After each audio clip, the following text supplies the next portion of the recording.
Police, RAB, সেনাবাহিনীকে যেমন সবাই স্বীকার করে, ঠিক তেমনি আমাকেও স্বীকার করতে হবে। আমি মাদ্রাজ কমান্ডো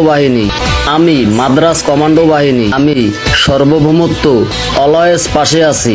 তবুও আমার কথা এই সরকার শুনবে না।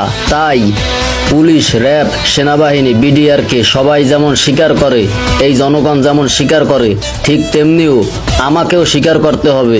আমিও মাদ্রাজ এলিট বাহিনী, আমাকেও স্বীকার করতে হবে। আর না হয় সরকারকে বলতে হবে দেশ রক্ষার্থে আমাকে নিয়োগ করা হোক। ইনশাল্লাহ আমি নিজের সর্বশক্তি দিয়ে এই দেশকে রক্ষা করব।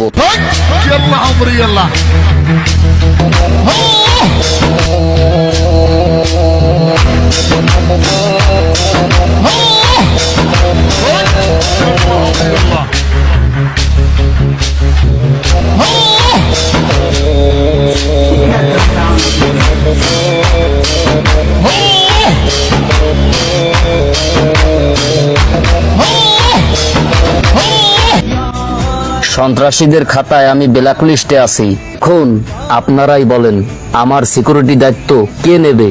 আমি যদি মরেও যাই, আমার মরণোত্তর দায়িত্ব কে নেবে? যে কোনো সময় সন্ত্রাসীরা আমার উপর অ্যাটাক করতে পারে। পিস্তলের নল আমার খুবই কাছে। সন্ত্রাসীদের বোমা হামলায় আমার পরিবার যদি ধ্বংস হয়ে যায়, তার দায়িত্ব কে নেবে? তাই নো প্রবলেম। প্রেসকে আপনারা বলবেন না আমি বলবো? তাই আমার নিরাপত্তার জন্য প্রশাসনের সদস্য করে নিতে হবে। মোট কথা, আমি কমান্ডো মাদ্রাজ হিসাবে স্বীকৃতি চাই। আমার র্যাঙ্ক কি, আমার রেঞ্জ কত দূর, সবকিছু এই সরকারকে স্বীকার করতে হবে। ইয়েস, ফরম 2 রে আই অ্যাম কমান্ডো মাদ্রাজ।